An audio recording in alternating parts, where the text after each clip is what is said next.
ሕርያቆስ ማለት ህሩይ የተመረጠ ማለት ነው። ለሹመት ተመርጧልና። አንድም ሕርያቆስ ማለት ረቂቅ ማለት ነው። ምስጢረ ሥላሴን አምልቶ አስፍቶ ይጽፋልና። ከሊቃውንትስ መካከል ምስጢረ ሥላሴን የማይናገር የለም ብሎ እርሱ ከሌሎቹ በተሻለ አምልቶ አስፍቶ ጽፏልና ስለዚህ አንስቶታል። አንድም ሕርያቆስ ማለት ፀሐይ ማለት ነው። አብ ፀሐይ፣ ወልድ ፀሐይ፣ መንፈስ ቅዱስ ፀሐይ እያለ ምስጢረ ሥላሴን በምሳሌ አምልቶ አስፍቶ ይናገራልና። አንድም ሕርያቆስ ማለት ብርሃን ማለት ነው። በትምህርቱ የምእመናንን ልቡና ብሩህ ያደርጋልና። አንድም ሕርያቆስ ማለት ንብ ማለት ነው። ንብ የማይቀስመው አበባ የለም። ይህ ሊቅ ቅዱስ አባ ሕርያቆስን የማይጠቅሰው ሊቅ የለምና። ይህስ እንደምንድን ነው ቢሉ ቅዱሳን ሐዋርያት በሲኖዶሳቸው የተማረ ግብረ ገብ የሆነ ይሾም ብለዋል። ይህስ ሁለቱን አስተባብሮ ይዞ የተገኘ ላይገኝ ይችላልና የተማረ ከሆነ ይሾም ብለዋል። በትምህርቱ መናፍቃንን ይረታል፣ የምእመናንንም ሃይማኖት ያጸናልና ብለው ነው። አንድም ግብረ ገብም ከሆነ ይሾም ብለዋል። በጸሎቱ ይጠብቃል፣ በትሩፋቱ ያጸድቃል ብለው ነው። ይህ አባ ሕርያቆስ ያልተማረ ግብረ ገብ ነበር። በእንሳ በተባለች መንበረ ጵጵስናው ተሹሞ በእልፍ መነኮሳትና በእልፍ መነኮሳያት ላይ ያገለግል ነበር። በብዙ መሾምም ልማድ ነው። አባ ሆርና አባ ኤስድሮስ በሺህ፣ አባ አሞን በ3000፣ አባ ጳኩሚስ በ6000፣ አባ ሰራቤዮን በእልፍ መነኮሳት እንደ ሾሙት ያለ ነው። ይህም አባ ሕርያቆስ የሚኖርባት ሀገር ብህንሳ በተለያየ ጊዜ ስመ ተፋልሶ አግኝቷታል። ቅድመ ትሰመይ አርጋዲያ ወድኅረ መኑፍ እንዲል ቀድሞ አርጋዲያ ትባል ነበር፣ በኋላ መኑፍ ተብላለች። በአባ ሕርያቆስ ዘመንም ብህንሳ ተብላ ተጠርታለች። ይህችም ብህንሳ የወንድና የሴት መነኮሳትና መነኮሳያት ያልተለየባት በጋራ የሚኖርባት ገዳም ናት። በዚህችም ቦታ ይህ አባ ሕርያቆስ ሲያስተምር ሲመክር ያልተማረ ነውና መነኮሳቱ ሕዝቡ ይንቁታል። የግብረ ገብ ነውና ስርዓት ያጸናባቸዋል፣ ይጠሉታል። ከመጠምጠም መማር ይቅደም እንዲሉ እንዲህ ሌላውን ከማስጨነቅ አስቀድሞ መማር አይቀድም ነበርን እያሉ ይዘባበቱበታል። እርሱ ግን ወደፊት ወቀውሙም በትሕትና ወፍቅር ቅድመ ዝንቱ ምስጢር ብሎ እንዲያመጣው እንደ ጠሉኝ ልጥላቸው እንደ ናቁኝ ልናቃቸው ሳይል በፍቅር በትሕትና ጸንቶ ያገለግላቸው ነበር። ከዚህ በኋላ የሚጠሉትና የሚንቁት ሴራ ያሴሩበት ጀንበር በምን ምክንያት ከሹመቱ ከስልጣኑን ሻረው እያሉ ሲያወጡ ሲያወርዱ ከዕለታት በአንደኛው ቀን ቅዳሴ ቀድሰህ ሥጋውንና ደሙን አቀብለን ብለን በዚህ ምክንያትን ሻረው ብለው ተመካከሩ። እንዳሉትም አደረጉ። ቅዱስ አባ ሕርያቆስን ቀድሰህ አቁርበን አሉት። እርሱም ሊቀድስ ገባ።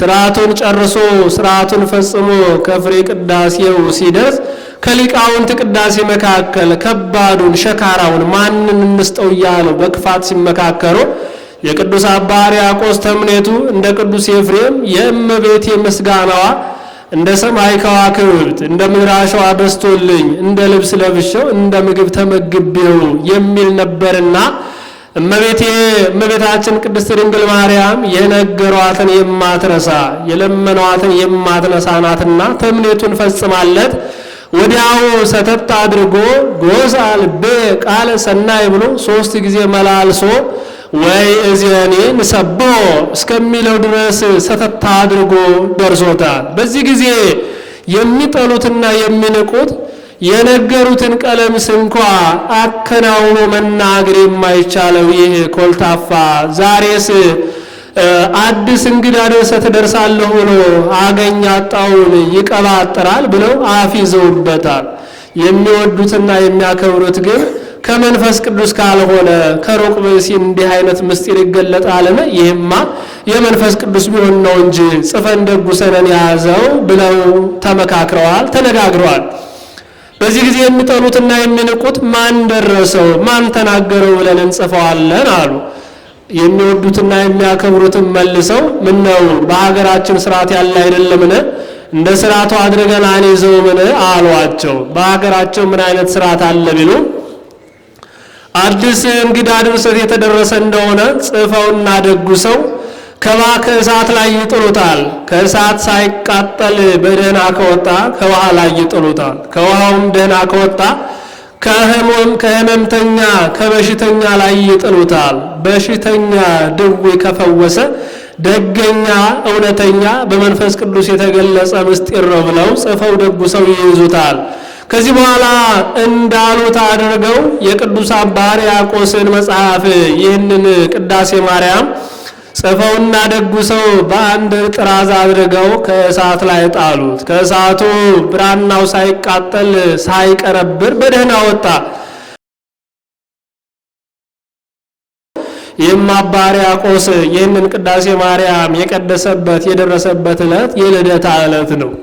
ወደ ሀገራችን በምን ምክንያት መጣልን ቢሉ ወደ ሀገራችንም የመጣው በቅዱስ ያሬድ ዘመን ነው። ቅዱስ ያሬድ ማይኪራ መደበይ ታብር በምትባል ቦታ ጉባኤ አስፍቶ ደቀ መዛሙርትን በሚያስተምርበት ጊዜ እመቤታችን ቅድስት ድንግል ማርያም ከቅዱስ አባ ሕርያቆስና ከቅዱስ ኤፍሬም ዘንድ ሄዳ አንተ ውዳሴን አንተ ቅዳሴን ለቅዱስ ያሬድ ነግራችሁት እርሱ በዜማ ያድርሰው አለቻቸው። እነርሱም በአካለ ነፍስ ዘመኑ የተራራቀ ነውና በአካለ ነፍስ ከቅዱስ ያሬድ ዘንድ መጥተው ቅዳሴዋን ውዳሴዋን ነግረውት ቅዱስ ያሬድ በዜማ ይህንን ቅዳሴ አድርሶታል።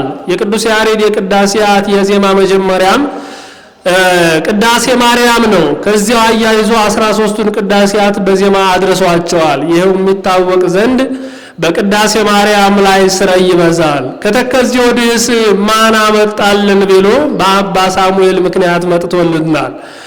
ዘም ትውልደ ጌዴዎን ዘገበዛ አክሱም ይለዋል አባ ሳሙኤልን። እርሱ ይህንን የእመቤታችንን ቅዳሴ እየጸለየ እየደገመ ከውዳሴ ማርያም ጋር አስተባብሮ እየጸለየ ሲሄድ ከምድር ላይ 1 ክንድ ከስንዝር ረቦ ይሄድ ነበር። ይልቁንም ከዕለታት በአንደኛው ቀን ምዕመናንን ሰብስቦ ሲጓዝ ምግብ አጥተው ቢቸገሩ ውሃውን ቢባርከው ውሃው ህብስት ሆኖላቸው እርሱ ተመግቦ ህዝቡንም መግቧቸዋል። ሶበአተቦ ለማይ በቅዳሴኪ እንዘ ይጼልይ ረሰዮ ህብስተ ጽጌ ሃይማኖት ሳሙኤል ዘአቅለዋል ምህረተ ወፍታ ለተአምርኪ እህሊ ስራይ ኃጢአቲ ወጸብየ አቅልሊ እስመ ኩሎ ገቢረ ማርያም ትክሊ እንዳለ ደራሲ እመቤታችን ቅድስት ድንግል ማርያም የፍቅር መግለጫ የሚሆን 2 ንዋያትን ሰጥተዋለች። ይኸውም እንቁና ነጭ ዕጣን ነው። ሊቀ ካህናት ሳሙኤል እንዘ ይጼልይ በቅዳሴሃ ማርያምኒ ኢሂዛ በኢድሃ አቅረበት ሎቱ ክሌተ አማሃ እንዲል እመቤታችን ቅድስት ድንግል ማርያምም ከዚሁ ጋር አያይዛ ቃል ኪዳን ገብታለታለች። ይህንን ቅዳሴን ከውዳሴ ጋራ አንድ አድርጎ አስተባብሮ የሚጸልየውን አንተ ከገባህበት ገነት አንተ ከገባህበት መንግሥተ ሰማያት አስገባዋለሁ ብላ ይህም የታወቅ ዘንድ ዛሬ በዋልድባ ያጠና በቃሉ ያላጠና በመጽሐፍ ውዳሴ ማርያምን ከቅዳሴ ማርያም ጋር አስተባብሮ ይዞ ሳይደግም የሚውል የለም። ይህም ቃል ኪዳን ለእርሱና በእርሱ ገዳም ላሉት መነኮሳት ብቻ የተሰጠ አይደለም። ይህንን አማላጅነቷን አምኖ ውዳሴዋን ከቅዳሴዋ ጋር አስተባብሮ ይዞ ለሚጸልይ ሁሉ የተሰጠ ቃል ኪዳን ነው። ይህም አባታችን አባ ሕርያቆስ ብዙ ድርሰት ደርሷል፣ ብዙ ተግሳጽ ጽፏል። ከብዙዎቹ ድርሰቶች መካከል አንዱ ይህ ቅዳሴ ማርያም ነው። በመንፈስ ቅዱስ ገላጭነት በብህንሳ ኤጲስቆጶስነትን የተሾመ ስጋውን አክብሮ ህብስቱን አክብሮ ስጋ ወልደ እግዚአብሔር ወይኑን አክብሮ ደሞ ወልደ እግዚአብሔር አድርጎ በሚለውጥበት ጊዜ አባ ሕርያቆስ በመንፈስ ቅዱስ ገላጭነት እመቤታችን ቅድስት ድንግል ማርያምን ያመሰገነበት ምስጋና ይህ ነው። አኮቴት የሚለው ቁርባን የሚለው ህብስቱንና ወይኑን የሚያቀርቡበትን ነው። አንድም ህብስቱን የሚያቀርቡበትን ጻሂሉን፣ ወይኑን የሚያቀርቡበትን ጽዋውን ነው። አንድም ቁርባን የሚለው ህብስቱንና ወይኑን ነው። አኮቴት የሚለው የሚለወጥበት ጸሎቱን ነው። አንድም ቁርባን የሚለው የሚያከብሩት የሚለውጡትን ነው። አኮቴትም የሚለው የሚቀበሉትን የሚያቀብሉትን ነው። ጸሎታው በረከታ ቢል እመቤታችንን ተመስጋኟን ሲያይ ነው። ልመናዋ ክብሯ ይደርብንና ጸሎቱ በረከቱ ቢል አመስጋኙን አባ ሕርያቆስን ሲያመለክት ነው። የእመቤታችን ልመናዋና ክብሯ በእኛ ላይ ይደርብንና በብህንሳ ኤጲስቆጶስነትን የተሾመ አባ ሕርያቆስ በመንፈስ ቅዱስ ገላጭነት እመቤታችን ቅድስት ድንግል ማርያምን ያመሰገነበት ምስጋና ይህ ነው። ጎሳ ልብየ ቃለ ሰናየ ጎሳ ልብየ ቃለ ሰናየ ጎሳ ልብየ ቃለ ሰናየ። በብሉይ ኪዳን የነበረው አባቷ ቅዱስ ዳዊት ለንጉሠ ሰማይ ወምድር ለእግዚአብሔር ምስጋና ላቅርብ ባለ ጊዜ ጎሳ ልብየ ቃለ ሰናየ ብሎ 3 ጊዜ መላልሶ እንደተናገረ ከዚህም አባታችን ቅዱስ አባ ሕርያቆስ ለንግሥተ ሰማይ ወምድር ለእመቤታችን ምስጋና ላቅርብ ባለ ጊዜ ጎሳ ልብየ ልቡናዬ በጎ ነገርን አውጥቶ ተናገረ አለ። አንድም ጎሳ ልብየ ብሎ 3 ጊዜ መላልሶ ተናገረ። የሶስትነት ቃሉ አለመለወጡ የአንድነት ምሳሌ ነው። አንድም ልቡናዬ ልብት ልቡናዬ በጎ ነገርን አውጥቶ ተናገረ አለ። ወትጎስኦሙ ይእቲ ባሕር ለነጋድያን እንዳለው ያለ ነው። አንድም ልቡናዬ ስንቡል መንፈስ ቅዱስን ተቀብሎ በጎ ነገርን ገሳ አለ። በሀገራቸው በብህንሳ የበሉትና የጠጡት ያልተስማማቸው እንደሆነ እሑድ ሰንደል የሚባል ምግብ አለ። እርሱም ተመግበው በጎ ነገር ገሳው ይላሉና በዚያ ግስ ተናግሮታል። 3 ጊዜ ጎሳ ብሎ መናገሩ እመቤታችን ቅድስት ድንግል ማርያምን ወጣንያን ማዕከላውያን ፍጹማን ያመሰግኗታልና። አንድም እመቤታችን ቅድስት ድንግል ማርያም በንጽሐ ሥጋና በንጽሐ ነፍስ በንጽሐ ልቡና ንጽሕት ክብርት ልዩ ናትና። አንድም ሊቃውንት በምስጢረ ሥላሴ መጀመር ልማዳቸው ነውና 3 ጊዜ ጎሳ ብሎ መላልሶ መናገሩ ምስጢረ ሥላሴን ሲያጠይቅ ነው። አንድም ጎሳ ብሎ 3 ጊዜ መላልሶ መናገሩ ወደፊት ወአነ አየድ ቅዳሴሃ ወአነ አየድ ውዳሴሃ ወአነ አየድ እበያትያ ብሎ 3 ህዳግ የሚያመጣ ነውና ለዚያ አረስት አድርጎ 3 ጊዜ መላልሶ ተናግሮታል። ወአነ አየድ ቅዳሴሃ ለማርያም በመጀመሪያ ጎሳ ብሎ ተናግሮ ነበርና ለዚያ ህዳግ አመጣ። ይህ ስለ ራሱ አርዕስት ነው ብሎ በቅድስናው ወንጽሕ ስርጉት አንቲ የሚል ነውና ለዚያ አርዕስት ነው። ወአነ አየድ ቅዳሴሃ ለማርያም እኔስ የእመቤታችን የቅድስት ድንግል ማርያም ምስጋናዋን እናገራለሁ አለ። አኮ በአብዝሆ በማብዛት አይደለም፣ አላ በአውህዶ በማሳነስ ነው እንጂ። ምነው እመቤታችን ቅድስት ድንግል ማርያም መትሕተ ፈጣሪ መልዕልተ ፍጡራን ናት። የእርሷ ምስጋና ቢበዛ እንጂ ያንሳልን? ስለምን በማሳነስ አለ ቢሉ እውነት ነው። የእመቤታችንን ምስጋና ሰማይና ምድር ብራና፣ መላእክትና ደቂቀ አዳም ጸሐፍት፣ ባህር አብህርት ቀለም፣ እፀው ብር አእባን መድመጽ ቢሆኑ ተጽፎ አያልቅም። እንደ ክብርሽ እንደ ገናንነትሽ መናገር አይቻልንም ሲል ነው። ከዚያውም ላይ ቅዱስ ቄርሎስ የቴዎዶስዮስን እህቶች አርቃዲያንና መሪናን ሲያመሰግን ውዳሴ ዘተናገርነ ይውህድን ክብርክን እንዳለው ከዚህም የእመቤታችንን ምስጋና በማብዛት አንናገርም አለ። እንደ ንጽህናዋ እንደ ቅድስናዋ መናገር አይቻለንም ሲል ነው። አንድም ምስጢርን በማሳነስ ንባቡን በማብዛት አይደለም ሲል ነው። ንባቡን በማሳነስ ምስጢሩን በማብዛት ነው ለማለት ነው። ወአነ አየድ ውዳሴሃ ለድንግል አሁንም የእመቤታችንን ምስጋናዋን እናገራለሁ አለ። ሁለተኛ ጎሳ ብሎ ነበርና ለዚያ ህዳግ ነው። ይህስ ለራሱ አርእስት ነው ብሎ አኮ ራዙት ስፉጣን ዘናዘዙኪ አላ መላእክተ ሰማይ ሐወጹኪ የሚል ነውና ለዚያ አርእስት አድርጎ አምጥቶታል። አኮ በአንሆ በቃለ ዝንጋኤን በሚያስከትል ዝንጋኤን በሚያመጣ በማብዛት አይደለም። አላ በአጽሮ በማሳጠር ነው እንጂ ቢረዝም ይጠር እንዲሉ። ወአነ አየድ በያቲሃ ለድንግል እኔም የእመቤታችን ክብሯን ገናንነቷን እናገራለሁ። ወቀውም ዮም በትሕትና ወበፍቅር በዛቲ ዕለት ወአነ አየድ በያቲሃ ለድንግል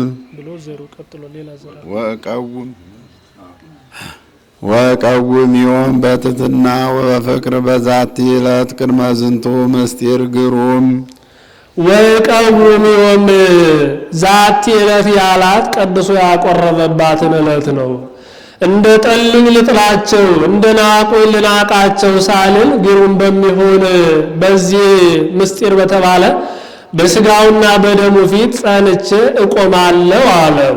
ምስጢረ ቁርባንን ምስጢር ብሎ ተናገረው። ከአምስቱ አዕማደ ምስጢራት መካከል አንዱ ምስጢረ ቁርባን ነውና፣ አንድም ምስጢር ማለቱ በሚገባ ሆኖ ቢቀበሉት ሰማያዊ ምስጢር ይገልጻልና፣ አንድም በሚገባ ሆኖ ቢቀበሉት በልሳነ ነፍስ ያናግራልና። ወሶበ ይበው ውስተ ልበ ንጹሕ አሜሃ ያነቅሆ ለተናገሮ እንዲል ግሩምም አለው ስጋውንና ደሙን ግሩም ምስጢርን ይገልጻልና፣ አንድም ግሩማን መላእክት ከበውት ይቆማሉና፣ አንድም በማይገባ ሆኖ ቢቀበሉት ግሩም ፍዳን ያመጣልና፣ አንድም የክርስቶስ ስጋና ደም ያልገረመ ማን ይግረም?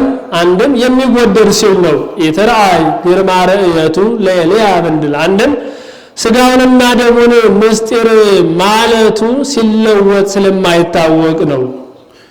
ወቅድመ ዝንቱ ማዕድ ወቁርባን በዚህ ማዕድ በተባለ በስጋውና በደሙ ፊት እንደጠሉኝ ልጥላቸው እንደ ናቁኝ ልናቃቸው ሳልል በፍቅር በትሕትና ጸንቼ እኖራለሁ እቆማለሁ አለ። ቅድመ ዝንቱ ማዕድ አለ። ስጋውንና ደሙን ማዕድ ማለቱ ማዕድ ስጋው ያፋቅራል፣ በጋራ ሲበሉት ያዋድዳል። ይህም ስጋውና ደሙ ፍቅረ ስጋ ፍቅረ ነፍስን ያድላልና አንድነትን ያድላልና፣ አንድም ማዕድ ማለቱ ለማዕድ ስጋዊ ሰው ታናሽና ታላቅ ተብሎ ይመረጥለታል። ለስጋውና ለደሙም የበቃና ያልበቃ ተብሎ ይመረጥለታልና፣ አንድም ማዕድ ያለው ጻሕሉንና ጽዋውን ነው። ቁርባንም ያለው ስጋውንና ደሙን ነው። በአማን ቁርባን ውእቱ ዘይክሉ ይጣዕሙ እምኔሁ ግሙናነ መንፈስ ኃጢአት አዳም ያለባቸው መርገመ ጌባል የወደቀባቸው ንጹሕ ያልሆኑ ሰዎች ሊቀበሉት የማይገባ በእውነት መለኮት የተዋሃደው እውነተኛ ስጋና ደም ነው። ማን ይከለክላቸዋልና እንዲህ አለ ቢሉ በራሳቸው አልበቃንም ብለው ያልበቁ ሰዎች ከስጋውና ከደሙ ይርቃሉና፣ አንድም ካህኑ ቅዱሳት ለቅዱሳን ንጹሕ የሆነው ስጋውና ደሙ ለበቁ ሰዎች የሚገባ ነው ብሎ በሚናገር ጊዜ ራሳቸውን በራሳቸው ፈርደው ይከለከላሉና፣ አንድም መንፈስ ቅዱስ በልቡናቸው አብሮ ይከለክላቸዋልና፣ ከዚህም ላይ በሚያስቀድሱበት ጊዜ ልዑካኑ ካህናቱ የበቁ ምዕመናኑ ያልበቁ የሆኑ እንደሆነ የምዕመናኑን ለካህናቱ ይደርብላቸዋል። ካህናቱ ያልበቁ ምዕመናኑ የበቁ የሆነ እንደሆነ የካህናቱን ለምዕመናኑ ይደርብላቸዋል። ምዕመናኑም ካህናቱም ሁሉም ያልበቁ የሆነ እንደሆነ ግን መልአክ በስውር ወስዶ በበረሃ ለሚኖሩ ባህታውያን ይሰጣቸዋል። ምግብ ሆኗቸው የሚኖረው ቅሉ ይህ ነውና እኒህም አያውቁም ያም አያውቅም፣ ያ እንዳይታባይ እኒህም ከቀቢጸ ተስፋ እንዳይደርሱ ነው። በአማን ቁርባን ውእቱ ዘይክሉ ይጣሙ አኮ ከመ መሥዋዕቶሙ ለአበው ቀደምት ዘበደመ በግ ሀርጌ ወላህም የቀደሙ አባቶቻችን በደመ ላህምና በደመ በግ ይሰውት እንደነበረው ያለ መስዋዕት አይደለም። ለበግ ቢቀጽሉ ሙክት፣ ለላህም ቢቀጽሉ ጊደር ሲል ነው። አላ እሳት ውእቱ መለኮት የተዋሃደው አማናዊ ስጋና ደም ነው እንጂ እሳት ማየዊ ለርቱዓነ ልብ ለእለ ይገብሩ ፈቃዶ እሳትም ብዬ ብናገር በሚገባ ሆነው አንድነትንና ሶስትነትን ተምረው ሕማሙን ሞቱን አምነው ኃጢአታቸውን ለመምህረ ንስሐቸው ተናግረው ቀኖናቸውን ፈጽመው ለሚቀበሉ ሰዎች ግን የሚያድን ሕይወትን የሚሰጥ እሳት ነው አለ። እሳትን በመጠኑ የሞቁት እንደሆነ የበሉትን የጠጡትን ያስማማል፣ ደዌን ይከፍላልና። ስጋውንና ደሙንም በሚገባ ሆኖ ቢቀበሉት ደዌ ስጋና ደዌ ነፍስን ያርቃልና በእሳት መስሎ ተናግሮታል። እሳት በላይ ለአማጽያን ለእለ ይክህዱ ስሞ እሳት ማሄዊ የሚያድን እሳት ነው ብዬም ብናገር አንድነቱንና ሶስትነቱን ሳያምኑ ሳይማሩ ሕማሙን ሞቱን ሳይረዱ በሕማሙ በሞቱ በአምላክነቱ ሳያምኑ ኃጢአታቸውን ሳይናዘዙ ቀኖናቸውን ሳይፈጽሙ ለሚቀበሉ ሰዎች ግን የሚያቃጥል እሳት ነው አለ። እሳትን ፍህሙ ከመረተው ነበልባሉ ከሚርበለበለው ያለ መጠን የሞቁት እንደሆነ ያቃጥላልና የጌታችን ኢየሱስ ክርስቶስንም ስጋውንና ደሙን ሳይገባን በማይገባን ሆነን ብንቀበለው መከራ ስጋና መከራ ነፍስን ያመጣልና እሳት በላይ ለአማጽያን ብሎ ተናግሮታል። ስመ አምላክነቱን ለሚክዱ ሰዎች ሲልም ነው። አምላክነቱን ከካዱ የማን ስጋና ደም ይረባናል ይጠቅመናል ብለው ይቀበሉታል ብሎ በግብሩ መካድ አለና፣ በግብሩ መካድ ማለትም ስጋውንና ደሙን እንደ ምግብ ቆጥሮ መመገብ ማለት ነው። ከዚሁም ላይ ሲናገር ወይ እዜኒ ዘበልኦ ለዝንቱ ህብስት ወዘሰትዮ ለዝንቱ ጽዋ እንዘይደሎ ደይኖ ወመቅሰፍቶ በላ ለርሱ መንሱትኬ በሊያ ስጋው በድፍረት ወተመጠወተ ደግሞ ዘእንበለ ኀፍረት እንዲል ስጋውን ከእሳተ ባቢሎን ወይኑንም ደሙንም ከማየ ግብፅ መስለው ይናገራሉ። እሳተ ባቢሎን ለሰለስቱ ደቂቅ ሳይለወጥባቸው ሰለስቱ ደቂቅን ሳይበላቸው በውጭ ያሉትን የባቢሎንን ሰዎች እንደበላቸው ይህንን ስጋና ደምም በሚገባ ሆነው የሚቀበሉትን ሲያድናቸው በማይገባ ሆነው የሚቀበሉትን ያቃጥላልና የዚያ ምሳሌ ነው። ማየ ግብፅም ለግብፃውያን ደም ሆኖ ሲለወጥባቸው በእስራኤላውያን ላይ አልተለወጠባቸውም። የክርስቶስ ስጋና ደምም በሚገባ ሆነው በሚቀበሉት ፍዳን መከራን ሳያመጣ በማይገባ ሆነው በሚቀበሉት ፍዳን መከራን መከራ ስጋና መከራ ነፍስን ያመጣልና በማየ ግብፅና በእሳተ ባቢሎን መስለው ይናገሩታል። በአማን እሳት ውእቱ ዘይክሉ ለኪፎቶ እሳታውያን ለነደ እሳት እሙንቱ ኪሩቤል ወሱራፌል። ይህ ጉባኤ ነው ለመጀመር ያነቃን ለመፈጸም ያበቃን አምላካችን እግዚአብሔር ዛሬም ዘወትርም የከበረና የተመሰገነ ይሁን።